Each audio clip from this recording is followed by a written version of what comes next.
Ration బియ్యం అమ్ముకుంటున్నారా? అయితే మీరు చాలా నష్టపోతున్నారు. చాలామంది రేషన్ బియ్యం తీసుకుంటారు కానీ వండుకోరు, తినరు. ఈ రైస్ను వండితే అన్నం మెత్తబడుతుందనో పురుగులుంటాయనో ఈ బియ్యాన్ని వాడటానికి చాలామంది ఇష్టపడరు. అలాంటి వారి కోసమే నిపుణులు ఈ రైస్లో ఉండే ప్రయోజనాల గురించి చెప్తున్నారు. అవేంటో మీకు చెప్తానండి. ఈ వీడియోని చివరి వరకు చూసి నా ఛానల్ని సబ్స్క్రైబ్ చేసుకోండి. ప్రభుత్వం అందించే ఫోర్టిఫైడ్ రైస్లో ఎన్నో పోషకాలు ఉంటాయని ఇటీవల ఇన్స్టిట్యూట్ ఆఫ్ న్యూట్రిషన్ తెలిపింది.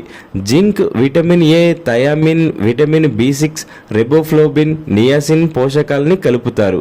ఈ బియ్యం తినడం వల్ల మహిళల్లో రక్తహీనతను అధిగమించవచ్చు.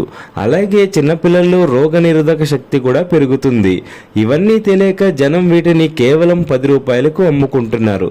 ఇలా పోషకాలున్న రైస్ను మానివేసి ఎటువంటి పోషకాలు లేని రైస్ని మనం తినడం వల్ల అనేక జబ్బుల్ని కొని తెచ్చుకున్న వాళ్ళము అవుతున్నాం.